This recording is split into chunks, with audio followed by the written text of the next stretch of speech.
हर हर महादेव बोलेला दिलवा हो, तोहरे प्यार में बस गइल जनवा हो।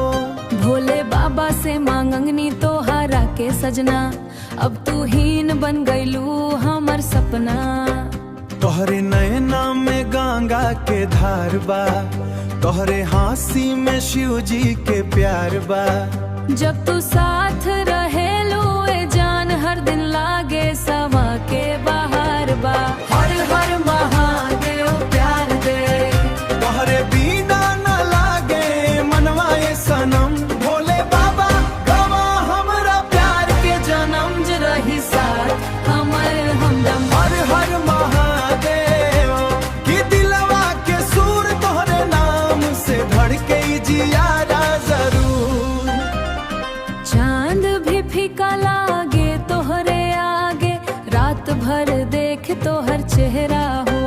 भोलेनाथ से रोज अराज करी, कभी ना टूटे नैया हो। तोहरे खातिर ले आइब कनवदिया, गंगा जल से लिखबू कहानी हो।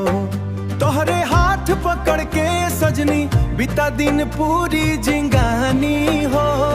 हर हर महादेव प्यार दे, हर हर महादेव तोहरे संग लागे दुनिया थे बड़ी पीर।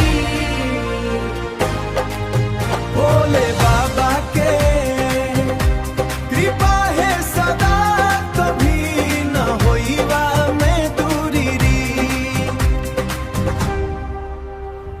सवा के फुहार जैसा प्यार तोहर भीज गइल दिलवा के डोर हो। तोहरे बिना सुना लागे दुनिया, तू ही हमर सच्चा ठौर हो। मंदिर में जलत रहे दीपवा, वैसा ही जलत बा प्यार हो। भोले बाबा के आशीष से सजनी रही हमेशा साथ हमार हो। हर हर महादेव प्यार दे, हर हर महादेव तोहरे संग लिख प्यार के सेज। हर हर महादेव प्यार दे।